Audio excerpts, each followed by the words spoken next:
बंद करो, बंद करो, बंद करो। नेशनल कॉन्फ्रेंस सरकार द्वारा कथित 25,000 नौकरियों को आउटसोर्स करने के फैसले के विरोध में पीपल्स डेमोक्रेटिक पार्टी की यूथ विंग ने प्रेस कॉलोनी श्रीनगर में शांतिपूर्ण विरोध प्रदर्शन किया। प्रदर्शनकारियों ने सरकार के इस कदम को स्थानीय युवाओं के साथ सरासर अन्याय बताया और इसे तुरंत वापस लेने की मांग की।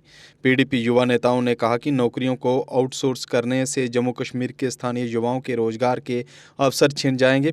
उन्होंने मांग की है कि सरकार स्थानीय युवाओं के भविष्य और रोजगार के अवसरों की रक्षा के लिए ठोस कदम उठाए और इस जनविरोधी नीति को बंद करे। करके हमें सामने पीसफुल प्रोटेस्ट करने दीजिए। ये हमारा डेमोक्रेटिक प्रोटेस्ट एहतजाज है जो हम करना चाहते थे। यहाँ पे भारी तादाद में नौजवान जमा हुए जिनको नहीं पहले तो जमा होने दिया। बाकी डिस्ट्रिक्टों के भी जो हमारे अहदेदार हैं, जो हमारे यूथ के लीडर हैं या सीनियर लीडर्स हैं, उनको नज़रबंद रखा गया है।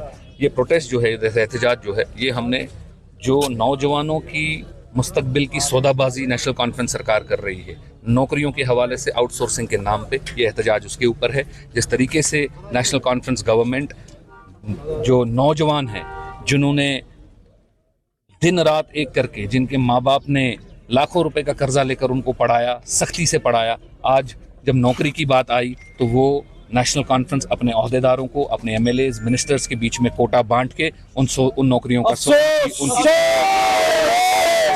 कर रही है। तो ये एहतजाज उसके लिए है।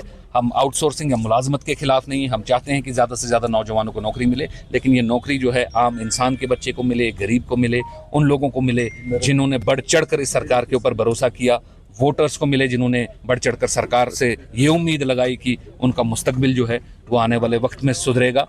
लेकिन उसके बजाय क्या हो रहा है कि नेशनल कॉन्फ्रेंस अपने लोगों को, अपने वर्करों को, अपने अहदेदारों को ये नौकरियां बांट रही हैं। हम उसके खिलाफ हैं और ये हम आने वाले दिनों में जो ये चोरी, ये धांधली, ये काला बाजारी चल रही है, इसको हम एक्सपोज करते रहेंगे। देखिए, जो प्रेस कॉन्फ्रेंस में उन्होंने वो हमने उनको, उसका जवाब हमने उनको कल ही दिया एक ट्वीट के जरिए। वेटनरी के जो डॉक्टर्स हैं उनको एक साल की कॉन्ट्रैक्चुअल नौकरी पे आपने रखा, जहां पे उनको अगेंस्ट वैकेंसी लगना चाहिए था एज गेस्टेड ऑफिसर, वो 1 साल की किराए की मुलाजमत पे लगा हुआ है। साल के बाद उसको निकाल देंगे, 1.5 साल के बाद उसको निकाल देंगे और बोलेंगे जी ये स्कीम खत्म हो गई। ये कौन सी मुलाजमत है? ये कौन सी धोखाधड़ी है? किस तरीके से आपने कंस्ट्रक्शन कंपनी वालों को हेल्थ के मुलाजमत के कॉन्ट्रैक्ट दिए, आपने कंस्ट्रक्शन कंपनी वालों को एजुकेशन के मुलाजमत के ये दिए। ये इतना अंधा कानून, इतनी काला बाजारी। आपको लोगों ने इख्तिदार दिया उनकी जिंदगियां बेहतर करने के लिए, उनकी जिंदगियां बर्बाद करने के लिए ये इख्तिदार नहीं मिला है। तो हमारी जो गुजारिश है उमर साहब से, आप नौकरियां फराहम कीजिए।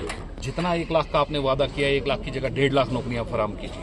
हर किसी गरीब को जो मेरिट पे है, कंपटीशन के जरिए आया, उसको दीजिए। लेकिन ये काला बाजारी, ये चोर बाजारी, ये धोखाधड़ी जो आवाम के साथ है, नौजवान के साथ, ये हम होने नहीं देंगे। मान साहब, उस प्रेस कॉन्फ्रेंस में उन्होंने ये भी इल्ज़ाम लगाया, सारी गलतियां बल्कि पीडीपी पर ही उन्होंने थोपी हैं। उन्होंने कहा कि ये पीडीपी की देन है जो आउटसोर्सिंग का उन्होंने यहाँ पे इंट्रोड्यूस करवाया, और उन्होंने जॉब्स जो आपकी क्या उम्मीद है, जेके बैंक का आपकी क्या उम्मीद है कि उमर साहब को हम पहले दिन असेंबली सेशन से जो उनकी नाकामी है, जो उनकी नाकाबिलियत है, उसका नकाब उतार रहे हैं, तो वो पीडीपी की वाहवाही करेंगे, वो महबूबा जी की वाहवाही करेंगे?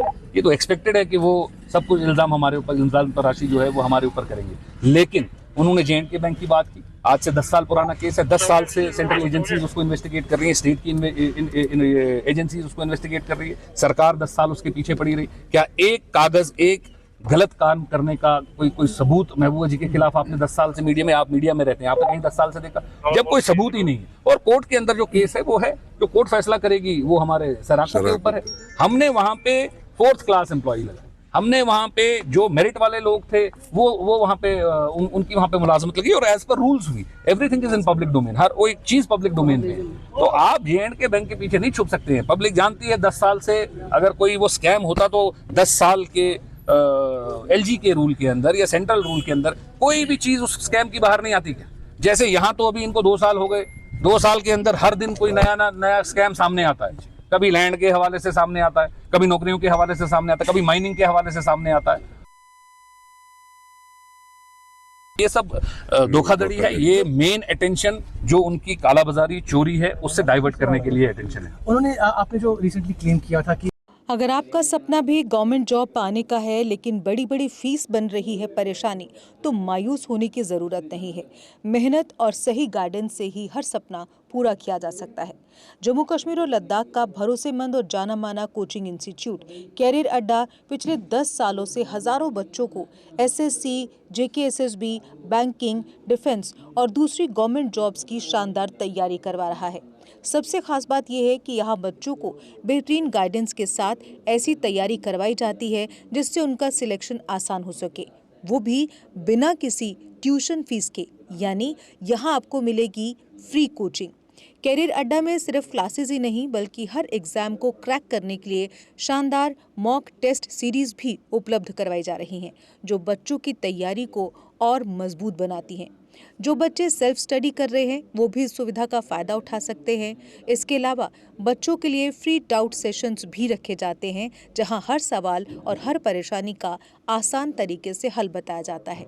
कैरियर अड्डा की मेहनत और बेहतरीन टीचिंग का नतीजा है कि आज 3500 से ज़्यादा बच्चे किसी न किसी सरकारी नौकरी में अपनी खिदमत अंजाम दे रहे हैं। अगर आपका भी सपना 2026-27 में गवर्नमेंट जॉब हासिल करने का है तो देर किस बात की। आज ही जुड़िए कैरियर अड्डा इंस्टीट्यूट के साथ और अपने सुनहरे मुस्तकबिल की शुरुआत कीजिए। हमारा पता है कैरियर अड्डा इंस्टीट्यूट, नियर गुरुद्वारा, रिहाड़ी चुंगी, जम्मू। जम्मू कश्मीर की खबरों के लिए जुड़े रहिए जेके अपडेट के साथ।